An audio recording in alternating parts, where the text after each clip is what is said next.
وقرب بطرس عند يسوع وسولو: اسيدي، شحال من مرة خاصني نسامح خويا ملي كيذنب في حقي؟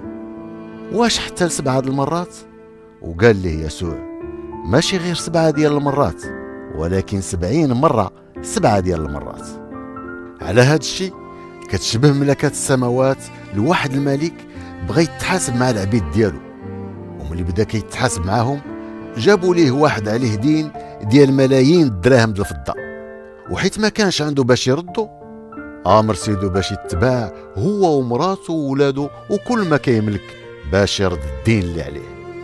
وسجد ليه العبد وقال: صبر عليا يا سيدي وغادي نرد ليك كاع داكشي اللي عليا. وحن عليه سيدو وطلقو وسمح ليه في الدين اللي عليه. وملي خرج داك العبد لقى واحد من العبيد صحابو كان كيتسالو 100 درهم د الفضة، وهو يشدو وشنق عليه وقال: رد لي داكشي اللي كان تسالك.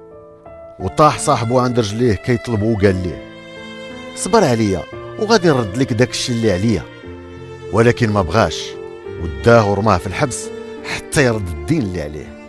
وملي شافوا العبيد صحابو اشنو طرا حزنوا بزاف ومشاو خبروا سيدهم بكاع داكشي اللي وقع. وهو يعيط عليه سيدو وقال ليه: هاد العبد اللي ما مزيانش، سمحت ليك في داك الدين كله على حقاش رغبتيني، ايوا علاش انت ما رحمتيش العبد صاحبك كيما رحمتك انا؟